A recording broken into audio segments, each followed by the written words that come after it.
உங்களுடைய அரிய பல கருத்துக்களை வழங்குமாறு தாழ்வுடன் கேட்டுக்கொள்கின்றோம். அடுத்தபடியாக மதிப்பு மரியாதை திரு கே சோமசுந்தரம் ரிட்டையர்ட் டிஆர்டி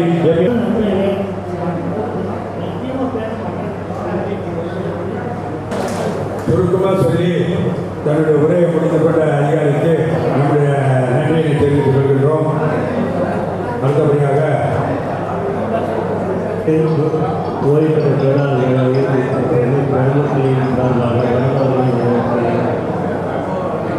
முதலில் நம் நன்றி சொல்ல வேண்டிய நாயகராக எங்களுடைய தலைவர்கள் ஆரம்பித்து கிட்டத்தட்ட 8 ஆண்டுகளாக நடந்து கொண்டிருக்கிறது. இந்த நிலையின் சார்பாக மிஸ்டர் நல்லதம்பி உதவி செயலாளர், மிஸ்டர் கேள்தயன் பிரச்சனையாக படிச்சுக்கிறார். நான் நாராயண் பாபு செயலாளர் படிச்சுக்கிறேன்.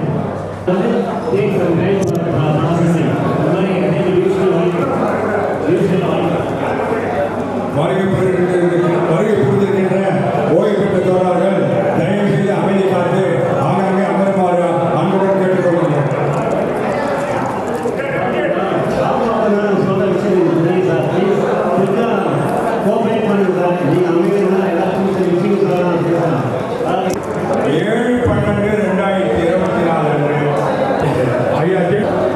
Mr. Gusami, Mr. Baksardi, Mr. Vijay, and my pensioners and family pensioners. 17th December, we heard a historic judgment delivered by the Supreme Court by Mr. W.Y.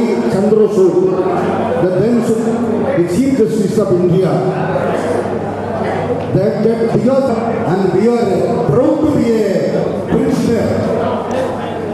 Only after 1982 only we heard all the privileges what we are getting today. That landmark judgment given by Mr. Chandrachud which was initiated by one of our we would not be today what we are today. We would not be as we are today. So அந்த 1982 ஜட்மெண்ட்ல நமக்கு கிடைச்ச benefits தான் நம்ம அவ்வளோ பெருமையாக இன்னைக்கு ஒரு pensioner சொல்கிற அளவுக்கு இப்போ நம்ம இன்னைக்கு கையை தூக்கிட்டு அவ்வளோ பெருமையாக இருக்கிறோம்.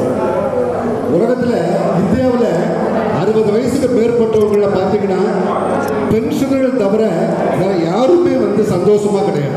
நீங்கள் பாருங்கள், பெரிய வியாபாரியாக இருக்கலாம், பெரிய பணக்காரங்களாக இருக்கலாம், பெரிய விவசாயிகளாக இருக்கலாம், யாரையும் பாருங்கள் 60 வயசுக்கு பிறகு அப்படியே சோர்ந்துருவாங்க. பட் பென்ஷனர், நான் சொல்கிறது எல்லா பென்ஷனரும், ரயில்வே பென்ஷனர், மற்ற government pensioner, state government pensioner 60 வயசு பிறகு அந்த பென்ஷன் வர்றதுனால அவங்க சந்தோஷமாக இருக்கிறாங்க. இந்த பென்ஷனை வாங்கி கொடுத்தது யார்? 1981 முன்னாடி பார்த்தீங்கன்னா ஒவ்வொருத்தரும் ஒரு பென்ஷன் பார்த்தீங்கன்னா 30 ரூபா, 40 ரூபா, 50 ரூபா, 60 ரூபா தான் பென்ஷன் வாங்கிட்டு இருந்தாங்க. அதுக்கு முன்னாடி ஃபேமிலி பென்ஷன் கிடையாது.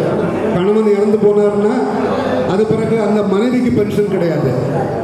ஒன்லி ஆஃப்டர் 1982 1982 பிறகு தான் பென்ஷனர் அசோசியேஷன்லாம் அவங்க ஃபைட் பண்ணி family pension, widow pension, widow pension, unmarried woman, அப்படி எல்லா பென்ஷனுமே எல்லா உரிமைகளுமே பெற்றுக் கொடுத்தது எல்லாமே அந்த ஜட்ஜ்மெண்ட்டுக்கு பிறகு நம்முடைய அசோசியேஷன்ஸ் பென்ஷன் அசோசியேஷன் தான் இந்த பெற்று கொடுத்தது. ஸோ இந்த டே வந்து இந்த 17th டிசம்பர் வந்து நீங்கள் யாருமே மறக்கக்கூடாது. உண்மையிலே நம்ம அப்படி இந்த ஜட்மெண்ட் இல்லாட்டு இன்னைக்கு யாருக்குமே பென்ஷன் வந்து நீங்கள் நினைக்கிற மாதிரி இவ்வளோ பென்ஷன் கிடையாது. எல்லாருக்கும் 1000 ரூபா 2000 ரூபா 3000 ரூபா பென்ஷன் தான் வந்து இது வந்து கவர்மெண்ட் கொடுக்கல. இந்த பென்ஷன் நம்ம கவர்மெண்ட் கொடுக்கல. நம்ம வந்து அந்த அவர் சொன்ன நகராங்கிறவர் அவர் ஃபைட் பண்ணி அவர் கோர்ட்டுக்கு போய் தனிப்பட்ட மனிதராக நமக்கு வாங்கி கொடுத்த ஒரு அருள் சாதனை கொடுத்தது. அல்லாட்டு நம்ம இன்னைக்கு நம்ம நகரில் நினைச்சு பாருங்க. இன்னைக்கு நீங்கள் நினைச்சு பாருங்க, எந்த கவர்மெண்ட்டுமே உங்களுக்கு கை நிறையா பென்ஷன் கொடுக்கணும், நீங்கள் சந்தோஷமாக இருக்கணும்னு எந்த கவர்மெண்ட்டும் நினைச்சது கிடையாது. ஒரு கவர்மெண்ட் கூட ஒரு பென்ஷனர் வந்து ரொம்ப நாள் உயிரோடு இருக்கணும்னு நினைச்சது கிடையாது. இன்னைக்கு ரயில்வேயை பொறுத்த மட்டும் 16 லட்சம் பேர் பென்ஷனர் இருக்கிறாங்க. 16 லட்சம். அதனால கவர்மெண்ட் வந்து பாருங்க உங்களுக்கு எந்த சலுகையுமே கொடுக்க மாட்டாங்க. நமது அமைப்பின் அழைப்பை ஏற்று வருகை புரிந்திருக்கின்ற மதிப்பிற்கு மரியாதையுடைய டாக்டர் எம்ஆர் அவர்களை அன்புடன் கலப்படையோடு எழுப்பி வரவேற்கின்றோம். வருக வருக வருக. இங்கே வருகை தந்திருக்கின்ற தலைவர் மக்கள் உரிமை பாதுகாப்பு கழகம் டாக்டர் பி பாலசுப்ரமணியம் அவர்களையும் இருகளும் கூப்பி வருக வருகின்ற வரவேற்க நல்ல கைத்தறலாம் சார். என்ன யோசனை அமைப்பின் பிரச்சார பேரணியாக விளங்கிக் கொண்டிருக்கின்ற மதிப்பிற்கும் பாசத்திற்கும் உரிய திரு பிரான்சி டி ராஜ் அவர்கள் நம்முடைய உரையாற்றுவார். ஓய்வு பெற்ற அந்த காலம் இருக்கு, அது எப்படி இருக்கும்னு சொல்லி நான் நினைத்ததே இல்லை. நீங்க எல்லாம் நினைத்திருக்கீங்களா? பணி செய்யும் போது அந்த நினைவு வராது. ஓய்வு பெறும் போது நம்ம எப்படி இருப்போம் அந்த நினைவு வராது. ஏன்னா பணி செய்யும் காலம் ஒரு காலம், ஓய்வு பெறும் காலம் இன்னொரு காலம். ஓய்வு பெற்ற பிறகு அது வந்து ரொம்ப கடினமான ஒரு இதுவா இருக்கும். என்னடா இது வேலைக்கு போகணும்னு சொல்றாங்க. நம்ம வேலை செய்யும்போது 10 ஹவர்ஸ் பிஸியா இருக்கும். அந்த 10 ஹவர் இப்போ நம்ம கையில் கொடுத்துட்டாங்க. நீங்க இதை வந்து நீங்க உபயோகிச்சுக்கணும். அது என்ன செய்யணும் தெரியாத இருக்கும். ஓய்வு பெறும் காலம் வந்து ஒரு புதுசாக வேலையிலிருந்து ஓய்வு பெற அந்த ஸ்டேஜ் வரும்போது ஒரு கடினமான ஸ்டேஜ். நம்ம தினந்தோறும் பார்க்கின்ற சகோதரர்கள், நம்ம தினந்தோறும் நம்ம கூட வேலை செய்கின்ற நண்பர்கள், இவர்களெல்லாம் நம்ம இழந்துருவோம். ஏன்னா அவங்க எல்லாம் அவங்க ஊருக்கு போயிடுவாங்க, கான்டாக்ட் இல்லாத போயிடும். இப்போ செல்போன் இருக்குன்னு சொல்லுவாங்க, செல்போன் தான் நம்ம பேசிக்கிறோம். ஆனா பார்த்து அவர் கூட பேசுகின்ற அந்த வாய்ப்பு போயிடுச்சு. ஒரு ரிட்டையர்மெண்ட், ஒரு ஓய்வு பெற்ற சங்கம் இந்த கேப்பை வந்து சேர்ந்து நமது எஸ்ஆர்பிஎஸ் ஹெட் குவார்டர்ஸ்களே பன்முகத்தன்மை திரைவழியிலே ஒரு டி ராஜேந்தர் என்றால் எஸ்ஆர்பிஎஸ் ஹெட் குவார்டர்ஸ்களே எங்களுக்கு டி ராஜேந்தராக விலகிக் கொண்டிருக்கும் பன்முகத்தன்மை கொண்ட அண்ணன் கே விஜயன் அவர்கள் நம்முடைய உரையாற்றுவார். பென்ஷன் சமாஜ் மற்றும் முன்னிலையில் உள்ள தலைவர் பார்த்தசாரதி, துணைத் தலைவர் வெங்கடேசன் தேவராஜ், துணை செயலாளர் அறிவுச்சந்திரன், பொருளாளர் நவீன், கிருஷ்ணன், செயலாளர் விஜயன், காப்பாளர் வரதராஜன், தாமோதரன் சட்ட ஆலோசகர், CBI James, T K Chandrababu, V Kannan உதவி செயலாளர் மற்றும் ஆரம் ரவி, எனக்கு தெரிந்த இன்னொரு முகம் திரு பிரான்சிஸ். ஒரு வருஷம் கழிச்சு பேசுறதுனால, ஒரு ஆண்டு ஆனதுனால நீங்கள் உங்களெல்லாம் ஒருத்தர் ஃப்ரெண்டு ஒன்று உங்களுக்கு தெரியுமா? நான் படிக்கும்போது அறிவியலில் எதுக்கு மனிதன் பேச ஆரம்பித்தான், மற்ற இனங்கள் பேசுறதில்லை, நம்ம மட்டும் தான் பேசுகிறோம். ஏன் பேச ஆரம்பித்தோம்னா கிசு பேசுறது தான் பேச ஆரம்பிச்சோம். அதனால பேச்சே வந்து அதுக்காக தான் வந்திருக்கு. கிசுனா என்ன அர்த்தம்னா, நானும் நீங்களும் நம்மளுக்கு எதிர்ப்பு இல்லாத இன்னொருத்தர் பற்றி பேசணும். அதுக்கு வந்து பேச்சு இருந்தால் தான் பேச முடியும். அதுக்கு வந்து மற்றதெல்லாம் வச்சு பேச முடியாது.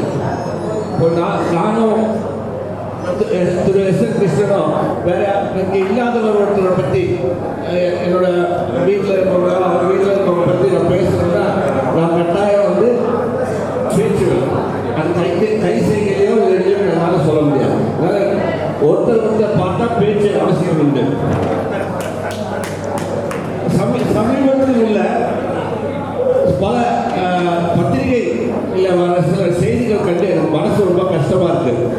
ஏன்னா எல்லாரும் allopathy medicine, homeopathy medicine, natural cure அப்படின்னு சொல்லிட்டு பேசிட்டு இப்போ சமீபத்தில் கூட ஒரு ராமநாதபுரத்தில் ஒரு அம்மையார் ஒரு குழந்தை இறந்துட்டாங்க. அந்த அம்மையாரும் ரொம்ப சீரியஸாக போய் இறந்துட்டாங்களோ எனக்கு அந்த மாதிரி ஒரு செய்தி படித்தேன்.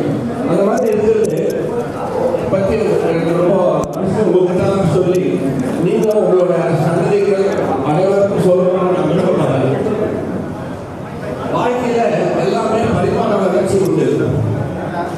அப்படின்னா என்னன்னா, இப்போ என் தாத்தா இருந்தது வந்து ஒரு ஓட்டு வீட்டுல வந்து வெயில் காலத்துல குளிர்ச்சியா இருக்கும், குளிர் காலத்துல சூடா இருக்கும். ஆனா இது வரும், தேர்வு வரும், கர்மாமூச்சி வரும், மற்ற பூச்சிலாம் வரும். ஆனா இப்போ அப்படி கிடையாது. இந்த காலத்துல நம்ம ஒரு வீடு கட்டினா எதுக்கு இந்த தேவை கர்மாமூச்சி இதெல்லாம் வரக்கூடாதுன்னு. ஸோ பரிமாண வளர்ச்சி இது எல்லாருக்கும் ஒரு வளர்ச்சி இருக்கு. வளர்ச்சி இல்லைன்னா நம்ம வந்து மனிதர்கள் அல்ல, நம்ம வளர்ந்து மாறிக்கிட்டே இருக்கோம். நம்ம மாறிக்கிட்டே இருக்கிறதுனால நேற்று இருந்து மருத்துவம் இன்னைக்கு உபயோகப்படுத்த முடியாது. வீடு உணவு எடுத்துக்கங்க. உணவு வந்து நம்ம வந்து வீட்டு பக்கத்திலே இருக்கோம், அதை எடுத்து நம்ம அந்த உணவு சாப்பிட்றது சுலபமாக இருக்கும். ஆனால் உங்களுக்கு வந்து ஒரு காயோ ஒரு பழமோ இன்னைக்கு வந்து இன்னைக்கு பறிச்ச உணவு கிடையாது. ஒரு வாரம் முன்னாடி அது பாதுகாப்புக்கு ரசாயன பொருட்களை உபயோகப்படுத்துறாங்க. அந்த அத்தனை ரசாயன பொருட்களும் ஒரு நல்லதில்லை. அதாவது இன்னைக்கு வந்து கொய்யா பழம் வாங்கினா கூட தோலை சிம்பிள் எடுத்துட்டு தான் சாப்பிடணும். ஆப்பிள் கட்டாயம் சொல்லணும். ஆப்பிள் நம்ம ஊர் பழமே இல்லை. அது மாதிரி எல்லாத்துலேயுமே வந்து உங்களுக்கு வந்து மாறி போயிருக்கு. உடை தாத்தா பற்றி சொல்லிருக்கீங்கல்ல, அவர் ஒரு பேசில் ஒரு தமிழ் போட்டுருக்காங்க. நம்ம அப்பாவே வேலை வாங்கினாங்க. சட்டை எல்லாமே வெளியே வந்து வெக்க பண்ணணும் அப்படின்ற ஒரு நிலைமை வந்துருச்சு. இருக்கும்போது மருத்துவம் மாறி நேற்று மருத்துவ இதே மனிதர் தன்னோட மனநிலையை வந்து மருத்துவமனைக்கு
அரசு எப்படி செய்யணுன்றதை பார்த்து அதை எச்சரிக்கையாக செய்யணும். அதுக்காக ஆனால் அதே சமயத்தில் எல்லா இந்த நவீன மருத்துவமும் வேண்டாதது, தவிர்க்க வேண்டியது அப்படின்னு எடுக்கிறது ரொம்ப ஒரு புதுசாக இப்போ வர ஒரு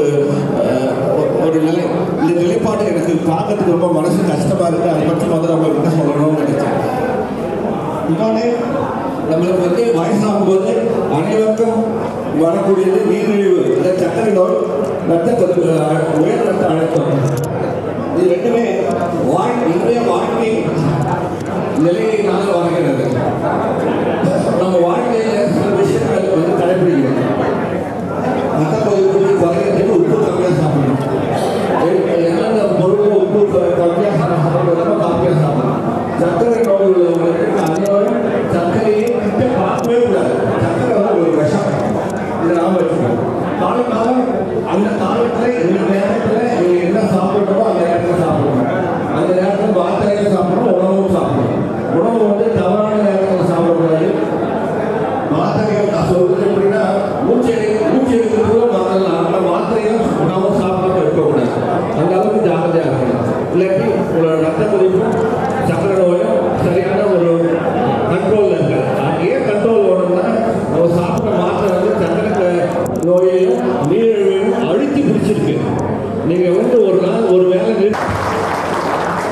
தலைமை கிளையின் சார்பிலே ஒவ்வொரு ஆண்டும் நாங்கள் பென்ஷனர் தினம், அதாவது டிசம்பர் 17னா எந்த ஒரு ரயில்வே தொழிலாளியும் மத்திய சர்க்காருடைய பணியாற்றுகின்ற சகோதரனும் சகோதரியும் மறக்கக்கூடாத ஒரு நாள் டிசம்பர் 17.